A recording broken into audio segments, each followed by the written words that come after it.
अरे उद्घाटन कराना द्रौपदी मुर्मू से करा लो, क्यों? उससे क्या दिक्कत है? देश की महामहिमा राष्ट्रपति है, प्रथम नागरिक है। ये कहां से आ रहा पैसा? आखिर गरीब का बच्चा हूं, भाभी गरीब का तू बच्चा है, बाकी तो सब रईस के बच्चे कटोरा मांग के भीख मांग रहे हैं। भाई बाबरी मस्जिद देखने अरे मैं क्यों जाऊंगा बाबरी मस्जिद? क्यों? या मस्जिद क्यों जाऊंगा मैं देखने? या मंदिर क्यों जाऊंगा? मैं तो अपने देश में हूँ, या अपने देश की शिक्षा स्वास्थ्य रोजगार क्रांतिकारी हूँ भाई मैं।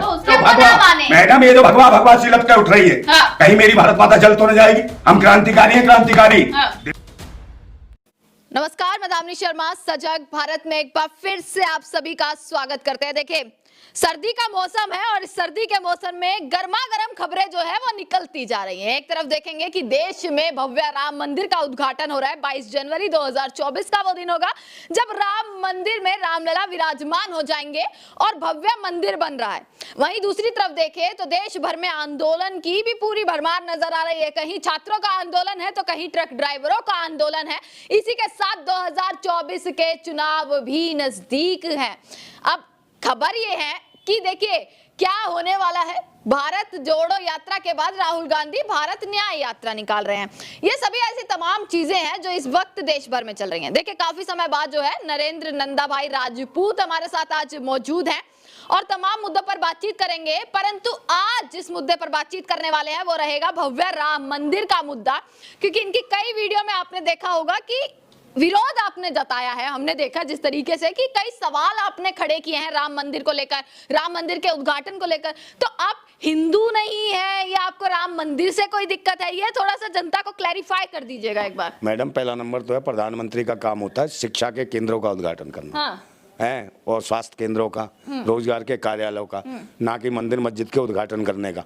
और प्राण प्रतिष्ठा ये क्या करेगा प्रधानमंत्री? ये किसी मंदिर का पुजारी है, कहीं हवन कराता है, कहीं शादी ब्याह कराता है, क्या कराता है? तो है तो प्रधानमंत्री ना, तो प्रधानमंत्री हवन कुंड करेगा? हाथों से होना चाहिए और किसके हाथों से उद्घाटन? एक बात बताओ, जो धर्म के हैं, हाँ। धर्म के लोग 4 शंकराचार्य हैं, वो काय के लिए?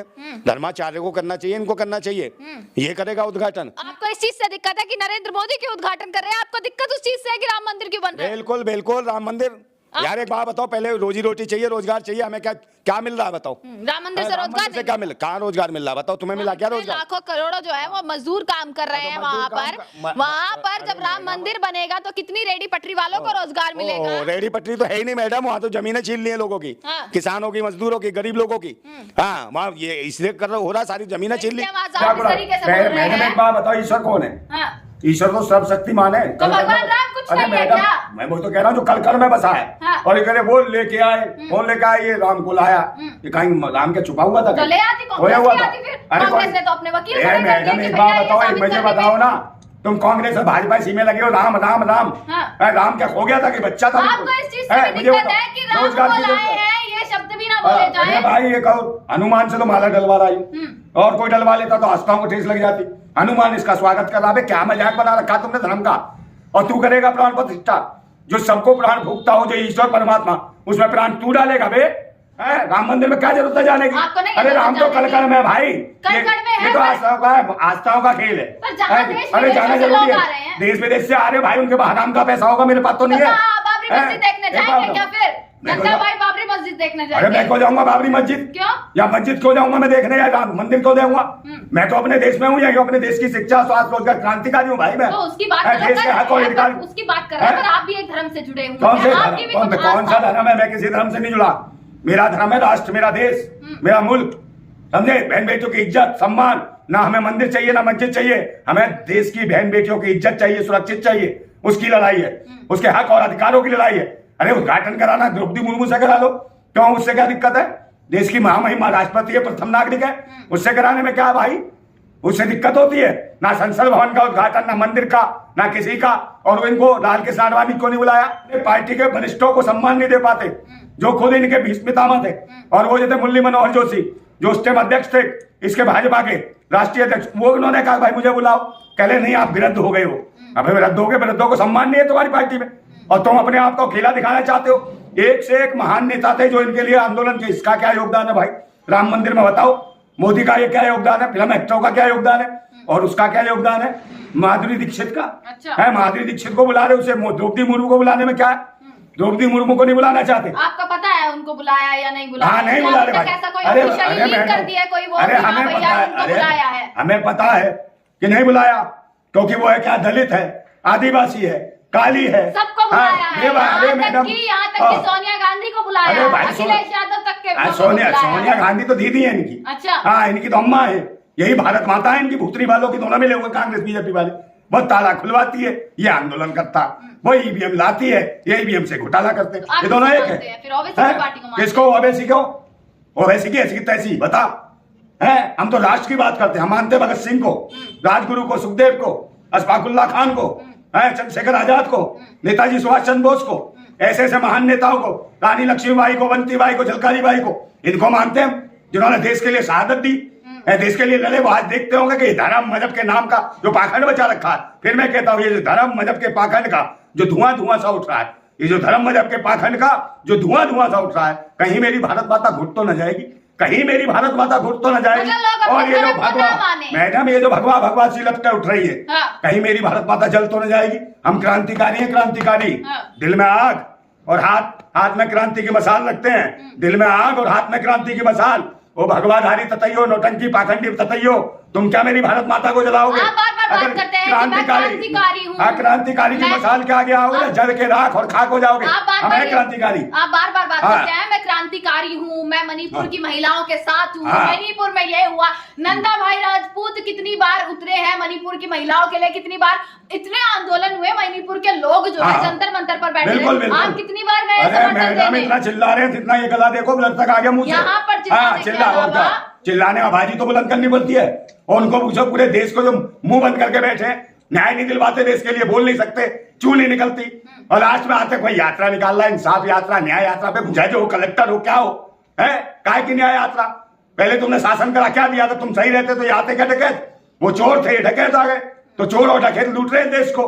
देश की जरूरत है क्रांति करने की, आज जरूरत है लोगों को उठने की।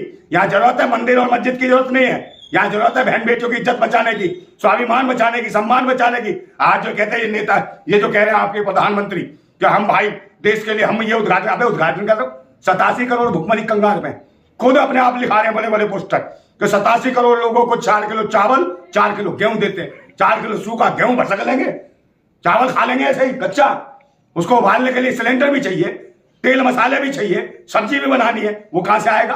तो ये कह रहे रोजगार की तो बात अलग, 87 करोड़ लोग भुखमरी के कंगाल पे है, और ये आगे पोस्टर लगा रहा है कि ये दे रहा है, इसका बाप ने कमा के रखे गया। आपकी जो नाराजगी है या आपकी जो समस्या है वो है मोदी जी से, है ना, भाजपा से। मोदी भाजपा सबसे इनसे, सबसे जो सरकार को लूट रहे पूरा। एक बात बताओ, किसानों को क्या दिया है? बेकार के कानून बनाते हैं, कानून के लिए फिर पब्लिक को बैठा देते हैं। 13 महीने किसानों ने आंदोलन करा, 850 किसानों के कातिल है भारतीय जनता पार्टी के लोग, वो कानून लाए, नोटबंदी लाए, जो चीजें लाए, उससे देश को क्या मिला? कोई फायदा नहीं मिला, देश बर्बाद हुआ है। अब ले आए ड्राइवरों का कानून, ट्रांसपोर्ट के पीछे बढ़ गए कि ड्राइवर भागेंगे ट्रांसपोर्ट बंद होगा, आवाजाही बंद होगी, दूध आना बंद शहरों में, तेल आना बंद, चीनी आना बंद, चावल आना, बहुत सारी चीजें बंद, दवाइयां आना बंद। मेरी बात सुन लो, दवाइयां आना बंद। और जब ये ट्रांसपोर्ट बिल्कुल बंद हो जाएंगे, जिनकी 4 गाड़ी 2 गाड़ी है, ड्राइवर छोड़ के चले जाएंगे तो कहां चलेंगे? वो ट्रांसपोर्टर मर जाएंगे बेचारे, वो भुखमरी के कंगाल पे आ जाएंगे। और जब ट्रांसपोर्ट खत्म हो जाएगा तो इनका माई बाप आएगा जिसके लिए ट्रांसपोर्ट जगत देना चाहते हैं, उसे उसकी इंडस्ट्रीज बनाना चाहते हैं। किसकी? अंडानी की। अंडानी के हाथ में ट्रांसपोर्ट दे देंगे पूरा। मैं बता रहा हूँ मैडम, हाँ तो क्लैंचर भाई सरकार इनकी है, कोई विश्वास नहीं है। अब सुप्रीम कोर्ट पे विश्वास नहीं है, किसी पे भी जुडिशरी पे विश्वास नहीं है, सब जगह पाखंडी और ढोंगी बैठे हैं। और यही वजह है कि महिला खिलाड़ियों की जो FIR दर्ज कराई थी सुप्रीम कोर्ट के मुख्य न्यायाधीश ने, उसके बावजूद FIR दर्ज होने के बाद उन महिला खिलाड़ियों को न्याय नहीं मिला, इंसाफ नहीं मिला, और उन्हें रातों को कूटा गया दिल्ली पुलिस के द्वारा। ये बताओ, ये न्याय है बहन बेटियों का? कोई सुरक्षित नहीं है, ना महिला जज सुरक्षित है और ना सेना के पूर्व सैनिकों की पत्नियां सुरक्षित है, कोई सुरक्षित नहीं, सबका बलात्कार करते। और तुम कहती हो वहां जाओ यहाँ जाओ, मेरे पास क्या पैसा है? अबे मेरे पास पैसा है, अबे लूट लिया, इधर लाओ। मैं बता मेरे पास क्या पैसा है? या किस गरीब आदमी के पास पैसा? आपका बच्चा हूँ, भाभी गरीब का तू बच्चा है, बाकी तो सब रईस के बच्चे कटोरा मांग के भीख मांग रहे हैं। इस पे आत्मनिर्भर बनेगा देश को बर्बाद कर दिया। तो फिर मैं कहता हूं, मैंने सुने थे बेरहमी के मंजर बहुत, आज ये मंजर मैंने देख भी लिया, और जिसको दिया था देश की हिफाजत का ठेका, उसी के हाथ में खूनी खंजर देख भी लिया। ये हालत है इस देश की, खूनी खंजर लिए घूम रहे, और बहन बेटियां सुरक्षित नहीं है। यहां तक कि उसने भी कहा था प्रज्ञा ठाकुर ने कि देश की बहन बेटियों को चाकू छुरियां तेज करा देनी चाहिए। वो जान गई थी कि भाजपा के शासन में कुछ सुरक्षित नहीं है, वो कुछ सुरक्षित नहीं रही होगी, इसलिए उसने कहा कि चाकू छुरियां तेज कराओ। चाकू छुरिया को, इज्जतों को ये लूट रहे हैं, बहन बेटियों की, इनकी भाजपा के सांसद सब कर रहे हैं। बताओ कौन ने चिमनियानंद मसाज कराता है छोटी छोटी बच्चियों से? देखो उसको, देखो कुलदीप सेंगर को, वो क्या करा उसने है। उसके बाद चले जाओ, अभी अलीगढ़ का सांसद था, अपनी पार्टी की कोई नेता थी, खुले मंच में उसका हाथ पकड़ रहा था, हाथ दबा रहा था पकड़ के, वो भड़बड़ा गई, चलिए क्या कर रहा, धीरे धीरे कंधे पे हाथ रख दिया, कंधे दबा, वो भड़बड़ा के भागी।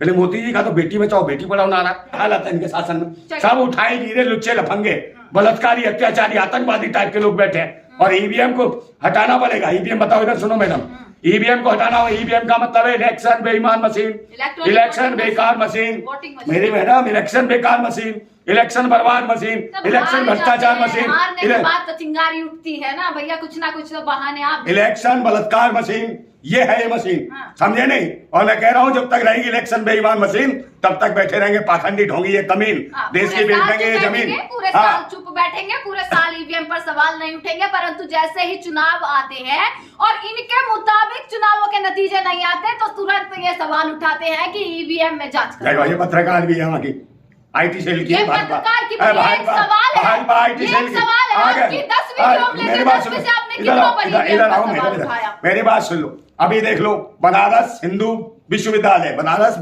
हिंदू यूनिवर्सिटी के लड़की का जो बलात्कार हुआ, तब क्यों नहीं सवाल उठते कि हिंदू लड़की थी, कौन थी, इसका बलात्कार किया किसने? भाजपा आईटी सेल के, बनारस महानगर का आईटी सेल के अध्यक्ष और उसका महासचिव और उसका कार्य समिति का अध्यक्ष, वो तीनों ने रेप करा बनारस यूनिवर्सिटी के अंदर, बनारस हिंदू यूनिवर्सिटी BHU, वहां कौन थी? वो हिंदू लड़की थी, कौन थी? इसका रेप करा और उसका साथ क्या करा? मोदी जी बोले?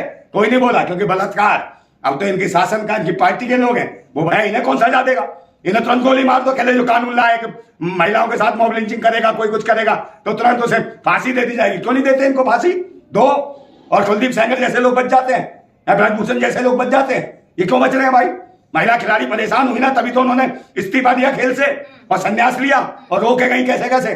जब महिला खिलाड़ी सुरक्षित नहीं है, देश के लिए गोल्ड मेडल लाती है, वो सुरक्षित नहीं है इनके शासन में, है कि ये किसान सुरक्षित नहीं है, जवान सुरक्षित नहीं है, वृद्ध सुरक्षित नहीं है, बहन बेटियां सुरक्षित नहीं है, कोई इनके शासन में सुरक्षित नहीं है।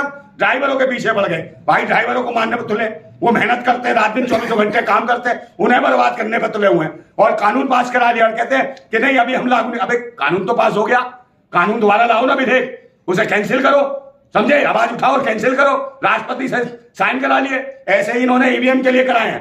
भारत निर्वाचन आयोग का जो मुख्य जो होगा निर्वाचन अधिकारी, वो भाजपा का होगा। जब भाजपा का होगा तो न्याय की उम्मीद नहीं है कि कैसे चुनाव सही तरीके से होगा, है ईमानदारी से। इसलिए बेईमानी इसलिए कहते हैं 400 के पास, जब तक ईवीएम से चुनाव हो रहा है तो ईवीएम घोटाला है। 400 के पास कहने अगर बैलेट पेपर पर आ जाना, ये 4 सीटें पास करके दिखाता, मान जाऊंगा, सर मुंडवा लूंगा अपना। चलिए इसी के साथ देखिए, नरेंद्र नंदाभाई राजपूत हमारे साथ मौजूद थे।